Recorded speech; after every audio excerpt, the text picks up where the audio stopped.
Hello, कैसे हैं आप सब? सो here I am with the previous year CBSE exam paper 2025.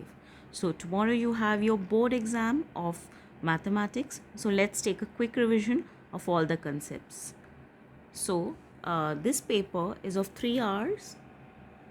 Here 3 hours, maximum marks 80. The question paper will have 38 questions. All questions are compulsory. There are 5 sections A, B, C, D, E.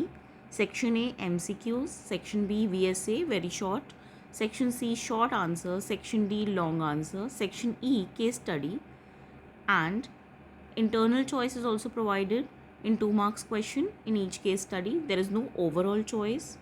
You have to take the value of pi as 22/7 and calculators are not allowed. So let's start without wasting any further time. So section A, first question. If x is ab cube, y is a cube b, where a and b are prime numbers, then HCF of xy minus LCM. So HCF, all of you know, highest common factor, and LCM, lowest common multiple. So AB cube and A cube B. HCF, A is common here and A here also we have, or B, and here also B. So HCF is clearly AB and LCM, यहाँ की highest power देखेंगे A cube B cube, so minus A cube B cube. तो ये हो गया AB minus A cube B cube, but ऐसा तो कोई ऑप्शन है नहीं. तो लेट्स सी फर्दर ये फैक्टराइज हो रहा है क्या. ए बी कॉमन ले लेते हैं, अंदर 1 minus A square B square, और 1 minus A square B square को 1 minus A B 1 plus A B. So here we have the option D. Clear? Let's do the further.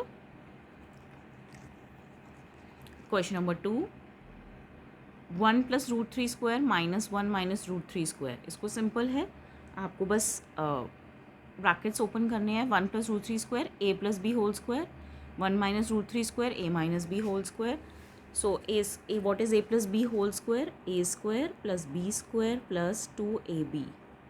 So this is the formula of a plus b whole square, and a square plus b square minus 2ab is the formula of a minus b whole square. दोनों brackets में formula लगाया, common terms ये 4 से 4 cancel, तो बचा 4√3. ये क्या है? एक इरेशनल नंबर. क्योंकि √3 इरेशनल है तो any multiple of √3 non zero multiple, तो 4√3 and it is also a irrational number. So here choice C is correct. I hope it is clear. Next question, quick revision करेंगे ताकि आपको एकदम सारे concept recall हो जाएं कल के एग्जाम के लिए. The value of a for which a x square plus x plus a is equal to 0 has equal and positive roots. So आपको कंडीशन पता है इक्वल एंड पॉजिटिव रूट्स की. डिस्क्रिमिनेंट निकालेंगे सबसे पहले. D is equal to b square minus 4ac. So quadratic equation है ये, a x square plus x plus a. So हमने डी की वैल्यू निकाली डिस्क्रिमिनेंट की 1 माइनस 4a स्क्वायर, और इक्वल और पॉजिटिव रूट्स चाहिए. तो 3 केसेस होते हैं, या डिस्क्रिमिनेंट ग्रेटर देन 0 हो सकता है, या इक्वल टू 0 हो सकता है, या लेस देन 0 हो सकता है. तो real and distinct roots, equal roots, और यहाँ पे इमेजिनरी रूट्स. तो इक्वल रूट्स के लिए डिस्क्रिमिनेंट को 0 पुट किया. a is equal to plus minus half. So for equal roots we have this formula. So when a is equal to half, you are getting discriminant as x की value as less than 0, and when a is minus half, x की value as greater than 0. So for a is equal to minus half, the roots are equal and positive. तो यहाँ पे हमें equal के साथ साथ positive भी देखना था, तो हमने x की वैल्यू निकाल के देख ली. So in the case of a equal to minus half ये वर्क कर रहा है. तो हमारी ये ऑप्शंस तो पहले ही डिस्कार्ड हो गई थी, अब हमने ये वाली ऑप्शन भी डिस्कार्ड कर दी. M I clear? आगे बढ़े. So the next question number 4 is the distance of the point a from x axis is 3 units. So हमारा ये क्वाड्रेंट प्लेन है, ये एक्स एक्सिस, ये वाई एक्सिस. किसी पॉइंट ए का डिस्टेंस एक्स एक्सिस से 3 यूनिट्स है, तो कहाँ हो सकता है पॉइंट? पहली बात, एक्स से डिस्टेंस है तो वाई कोऑर्डिनेट 3 होगा. Is it clear? अगर y कोऑर्डिनेट 3 या -3 है तो डिस्टेंस 3 यूनिट्स होगा, और अगर y से डिस्टेंस होता है तो वो x कोऑर्डिनेट होता है। तो यहाँ पे y कोऑर्डिनेट इज़ 3 और -3, so in the point 3 1 y coordinate is not 3 और -3, तो 3 1 तो डिस्कार्ड हो गया। Then 3 1 cannot be the coordinates. ठीक है, तो ये तो क्लियर हो गया। तो ये सारी ऑप्शंस पॉसिबल हैं, इनको फटाफट देख लेते हैं। 1 3 यहाँ कहीं होगा, 1 3 -3 यहाँ कहीं होगा, -3 3 यहाँ कहीं होगा। तो ये सबका जो डिस्टेंस है वो 3 यूनिट्स एक्स एक्सिस से, लेकिन सिर्फ 3 1 कहाँ होगा, यहाँ कहीं 3 1। तो इस यही एक ऐसा पॉइंट है जिसका डिस्टेंस 3 यूनिट्स नहीं है। ठीक है, सो नेक्स्ट क्वेश्चन पे चलते हैं। Question number 5, the number of red balls in a bag is 10 more than the number of black balls. ये क्वेश्चन बहुत इंपॉर्टेंट है, इस तरह के क्वेश्चन पूछे जा सकते हैं। The probability of drawing a red ball at random is 3/5, find the total number of balls. तो ब्लैक बॉल्स हमें नहीं पता, तो जो नहीं पता होता उसे x, तो रेड बॉल्स 10 ज़्यादा हैं तो x + 10, टोटल बॉल्स हो गई x + 10 विच इज़ 2x + 10। अब 3/5 प्रोबेबिलिटी ऑफ रेड बॉल है, और अगर हम यहाँ से देखें तो रेड बॉल की प्रोबेबिलिटी है x + 10/2x + 10। तो इक्वेशन बन गई, सॉल्व कर लिया। x की value 20, total number of balls 2 × 20 + 10, तो 50 बॉल्स। आपसे इसमें कुछ और भी पूछा जा सकता था, नंबर ऑफ रेड बॉल्स, तो आप x + 10 कर देते। ठीक है, so the answer is option number A 50। Clear, आगे बढ़ते हैं।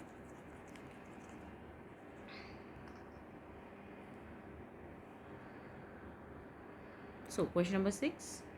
Question number 6 says the value of p for which the equations has infinitely many solutions.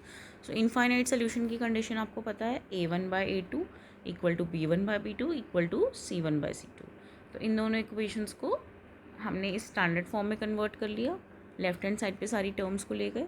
तो a1/a2 तो p/12 is 3/p, b1/b2 is equal to c1/c2, ये second part, और ये a1/a2 is c1/c2। तो सारा ये आपको बस नॉर्मल सॉल्विंग करनी है। फर्स्ट केस में +-6, फिर 0 6, फिर 6 6, तो 6 एक ऐसी कॉमन वैल्यू है जो हर एक में आ रही है, तो choice number B is correct. Clear, बहुत ही ईजी है और बहुत ही ज़्यादा बार आप ये कंसेप्ट कर चुके हैं। नेक्स्ट क्वेश्चन नंबर 7, ये आपका सिमिलर ट्राइंगल्स का क्वेश्चन है। In triangle ABC and triangle RPQ हमें क्या करना है कि मेजर ऑफ एंगल C निकालना है। तो यहाँ पे इन्होंने SS SSS सिमिलैरिटी से पहले सिमिलर किया। नाउ अब ट्राइंगल PQR में एंगल सम प्रॉपर्टी लगाते हैं, P + Q + R, तो 80 + 60 140, 180 - 140 40, और अगर P जो है वो 40 तो कॉरस्पॉन्डिंग एंगल्स आर इक्वल के कंसेप्ट से आपको एंगल C भी 40 मिल जाएगा। Am I clear? चलिए आगे बढ़ते हैं। Question number 8, tan 2a is 3 tan a is true when the measure of a is, तो tan 2a, नाउ यहाँ पे इन्होंने एंगल A की ऑप्शन से वैल्यू सब्स्टिट्यूट करके ट्राई किया है।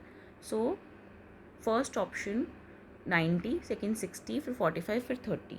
तो एक बार डायरेक्टली 30 पे जाने से पहले आप 90 60 45 भी ट्राई कर सकते हैं, but you can clearly see tan 2 × 30 is tan 60 which is √3, और 3 tan a is also equal. तो बाकी ऑप्शंस आप डिस्कार्ड कर सकते हैं, तो ये तीनों ऑप्शंस डिस्कार्ड हो जाएंगी।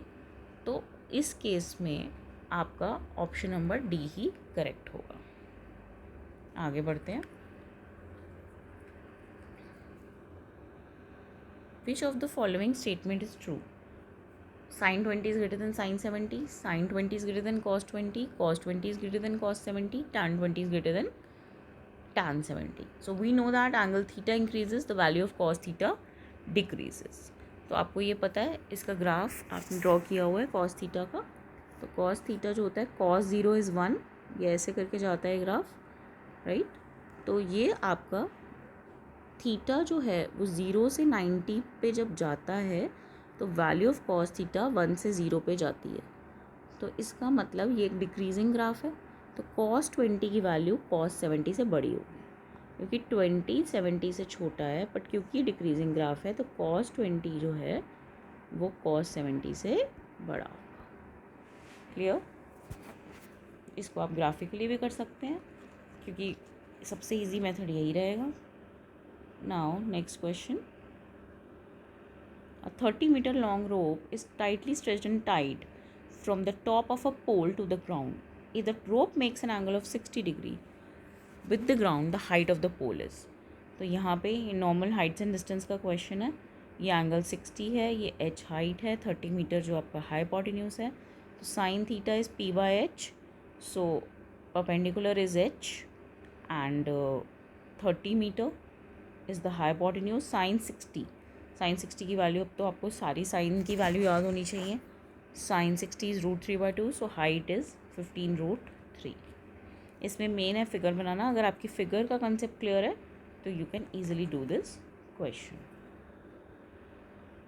Next question number 11, on the top face of the wooden cube of size 7 centimetre, hemispherical depression of radius 0.35 centimeter are to be formed for taking out wood. The maximum number of depressions that can be made. तो cube जो है, एक cube है आपके पास और उसकी side कितनी दी हुई है 7 सेंटीमीटर, और रेडियस क्या दिया हुआ है डिप्रेशन का। डिप्रेशन मतलब यहाँ से कुछ हमने अंदर की तरफ डिप्रेशन बनाया, तो इसका डिप्रेशन 0.35। तो डायामीटर क्या हो गया इस डिप्रेशन का, ट्वाइस ऑफ 0.35 विच इज़ 0.7। तो number of depressions along one side, तो एक साइड 7 सेंटीमीटर की है और एक डिप्रेशन का डायमीटर 0.7 है, तो कितने डिप्रेशन आप बना सकते हो, 7/0.7 विच इज़ 10।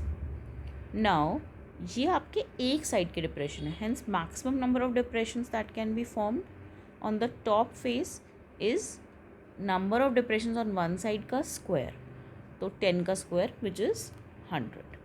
या आई होप आपको क्लियर होगा। ये 7 सेंटीमीटर की जो साइड है इसको आपको पहले डायामीटर से डिवाइड करना है, तो एक साइड के डिप्रेशन आ जाएंगे, और क्योंकि ये एक क्यूब है सारी साइड्स इक्वल हैं, तो ओवरऑल डिप्रेशंस निकालने के लिए इस नंबर का स्क्वायर कर देंगे। ठीक है, क्लियर? ये थोड़ा सा ट्रिकी क्वेश्चन था। अगर इस तरह के ट्रिकी क्वेश्चंस आते हैं तो आप उन्हें टेम्परली छोड़ के जो आता है वो करके उस पर गेट बैक भी कर सकते हैं। Next, cumulative frequency for calculating median is obtained by adding the frequency of all the, ये तो बहुत easy है, classes up to the median class, classes following the median class, classes preceding the median class, all classes. तो classes up to the median class. If mean and median of a given set of observations is 10 and 11, then the value of mode is, ये आपको पता है, बहुत famous relation है ये। आपको अगर नहीं याद तो प्लीज़ इसे अच्छे से लर्न कर लीजिए। Mode is equal to 3 times median minus 2 times mean, तो मोड की वैल्यू आ गई 13। ठीक है, this is very very important. अगर आपको नहीं पता है तो अभी भी टाइम है, फटाफट इसे लर्न कर लीजिए। Next question number 14, in the given figure A B is a chord of the larger circle. A B बड़े सर्कल की कॉर्ड है और A B is 2r, O P is r, then the radius of the larger circle is. तो आपको radius of the larger circle निकालना है। अब ये एंगल 90 डिग्री है। Now A P equal to P B equal to half A B, ये portion आ रहा है in triangle right triangle O P B. ये एक छोटा सा ट्राइंगल है, इसे हम थोड़ा सा जूम करके बना देते हैं। ये ओ, ये पी, ये बी, तो ये आपका 90 डिग्री का एंगल है। इसमें पाइथागोरस थ्योरम लगाई तो ये आर, तो ये हो गया √2r। पाइथागोरस थ्योरम से r² + r², 2r², इसका अंडर रूट √2r। ये बहुत ही डायरेक्ट क्वेश्चन है और ये काफ़ी बार ऐसा क्वेश्चन रिपीट भी हो चुका है। चलिए आगे चलते हैं। Question number 15, a parallelogram having one of its sides 5 centimetre circumscribes a circle, the perimeter is. ये तो बहुत ही ईजी क्वेश्चन है। ये एक पैरेललोग्राम सर्कल को सर्कमस्क्राइब कर रहा है, मतलब पैरेललोग्राम बाहर है, सर्कल अंदर है। Opposite sides of a parallelogram are equal, तो ये साइड 5 है तो ये साइड 5 है, और A B plus C D is equal to B C plus D A. ये कंडीशन अगर आपको याद है तो पेरीमीटर क्या होगा, sum of all the sides. So A B plus B C plus C D plus D A. Now A B plus C D plus B C plus D A, इसको rearrange करके लिख लिया, और यहाँ पे ये दोनों इक्वल हैं तो डबल हो गया, तो double of 5 + 5 is 20. So this is 20 centimeter. Next question.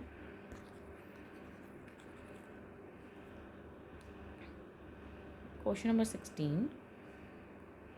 E and F are points on the sides AB and AC respectively such that AE by EB is equal to AF by FC is equal to half.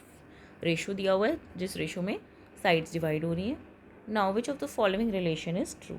Converse लगाना है BPT का, basic proportionality theorem. EF is parallel to BC. Now अब यहाँ पे हमने एक छोटा सा प्रूफ किया है जहाँ पे ट्राइंगल AEF और ट्राइंगल ABC को कंसिडर किया है. सो कॉरस्पॉन्डिंग एंगल्स के कंसेप्ट से ये दोनों एंगल्स इक्वल, ये दोनों एंगल्स इक्वल, तो ये AA सिमिलैरिटी से सिमिलर हो गए. So AE by AB is equal to EF by BC. Corresponding sides are proportional. और इसमें आपने इसका रेसिप्रोकल ले लिया तो AB by AE is BC by EF. उसके बाद आपने इसमें AB को AE प्लस EB लिख लिया, डिवाइड कर दिया. सो BC बाय EF आ गया 3/1. सो BC is 3 times EF. Is it clear? यहाँ पे थोड़ा सा समझना है, बाकी यहाँ तक तो नॉर्मल है. AAA सिमिलैरिटी से हो गया, AA सिमिलैरिटी और AAA व्हाटएवर. सो ये बस एक पोर्शन आप थोड़ा सा ध्यान से गो थ्रू कर लीजिए तो आपको ये क्लियर हो जाएगा. आगे बढ़ते हैं. Question number 17. Which of the following statements is true for a polynomial PX of degree 3. Degree 3 है मतलब AX³ + BX² + CX + D. सो पॉलिनोमियल की अगर n डिग्री होती है तो एटमोस्ट n ज़ीरोज़ हो सकते हैं. तो अगर 3 डिग्री है तो एटमोस्ट 3 डिस्टिंक्ट ज़ीरोज़ हो सकते हैं, मतलब तीनों अलग अलग हो सकते हैं. एग्जैक्टली वही ज़रूरी नहीं है, रिपीटेड रूट्स भी हो सकते हैं. मतलब जैसे 1 1 2 भी हो सकता है, 1 2 3 भी हो सकता है, डिस्टिंक्ट भी हो सकता है, रिपीटेड भी हो सकते हैं. तो एटमोस्ट 3 ही डिस्टिंक्ट हो सकते हैं. तो ये डायरेक्ट कंसेप्चुअल अंडरस्टैंडिंग पे था क्वेश्चन. अगला question. For a pair of dice is thrown probability that the sum appearing is 10. तो ये आपको सैम्पल स्पेस पता है कैसे बनाना है, 36 आउटकम्स का. और यहाँ पे the outcomes favourable to the event. पहले एक बार फेवरेबल आउटकम्स की लिस्ट बना लेंगे. तो यहाँ पे लिखा है एट मोस्ट 10. ये वर्ड सबसे इंपॉर्टेंट है, ज़्यादा से ज़्यादा 10. मतलब आपको कौन से केसेस एक्सक्लूड करने हैं जहाँ पे 10 से ज़्यादा सम आ रहा हो. तो आप बेसिकली जो 10 से ज़्यादा वाले केसेस हैं उनको एक्सक्लूड करेंगे. तो 6 6 में क्या है सम 12, 6 5 में क्या है 11 और 5 6 में क्या है 11. तो ये 3 केसेस आपके एक्सक्लूड हो रहे हैं. तो आप डायरेक्टली देख सकते हैं 33, इस 3 को छोड़ के 33 आर फेवरेबल. ये फेवरेबल की पूरी लिस्ट बनाने की कोई रिक्वायरमेंट नहीं है. आपने एक बार ये सैम्पल स्पेस लिख लिया, इस पर सर्कल कर दिया जो नॉट फेवरेबल है, तो आप डायरेक्टली फेवरेबल बता सकते हैं. And the answer is 33/36. Simplify किया 11/12. अब आते हैं हमारे लास्ट पोर्शन पे which is the assertion and reasoning. ये हमारा सबसे ज़्यादा इंटरेस्टिंग होता है और हाँ कई बार ट्रिकी भी हो सकता है. Assertion A. 4 to the power n ends with the digit 0. Reason. For a number x having 2 and 5 xn always ends with digit 0. अगर किसी नंबर में 2 and 5 दोनों हैं तो व्हाट इज़ 2 into 5 10. तो हमेशा वो लास्ट में 0 होगा. तो ये बात में तो कोई दिक्कत नहीं है क्योंकि अगर डिजिट 0 है तो वो 10 है, 10 का मल्टीपल है, 10 का मल्टीपल है मतलब उसमें 2 और 5 दोनों है. सो ये तो क्लियर है. So we know that any positive integer ending with digit 0 is divisible by 2 and 5. अब 4 की पावर n, 4 की पावर n क्या होगा, 4 इज़ 2 into 2, तो 2 into 2 की पावर n. पर इसमें तो कहीं 5 नहीं आया, तो 5 नहीं आया तो 2 into 5 नहीं बनेगा, तो मतलब एंड में 0 नहीं होगा. तो assertion is false, reason is true. Next part. Assertion. Tangents drawn at the end of the diameter are always parallel. Reason. The lengths of the tangent drawn to a circle from a point outside the circle are always equal. So, यहाँ पे आपको पहले एक बार assertion reason को verify करना है और ये देखना है क्या reason assertion को explain कर रहा है नहीं. तो यहाँ पे एक छोटा सा proof है, इसको आप go through कर सकते हैं. और ये बहुत ही ज़्यादा डायरेक्ट स्टेटमेंट्स हैं. tangents parallel होते हैं और lengths of the tangents equal होते हैं। तो ये आई थिंक एज रिजल्ट्स भी आपको याद है। तो दोनों चीज़ें ट्रू हैं, बट हाँ ये चीज़ इसको एक्सप्लेन नहीं कर रही। यहाँ पे टेंजेंट्स की लेंथ की बात हो रही है, यहाँ पे उनके पैरेलल होने की बात हो रही है।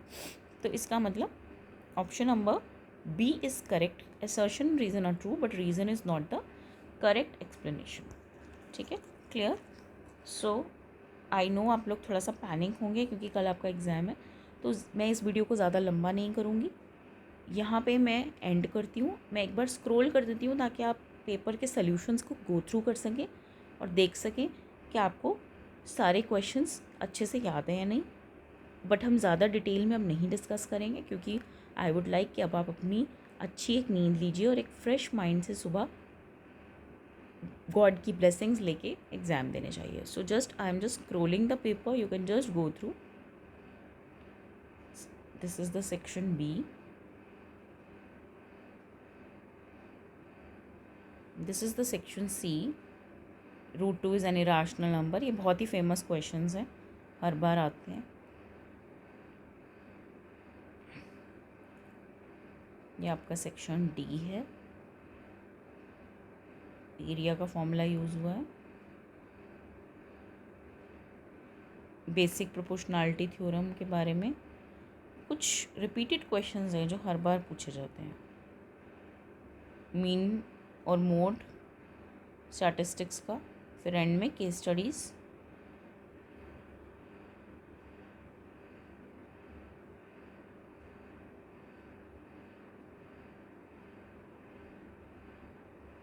So this was the end of the paper.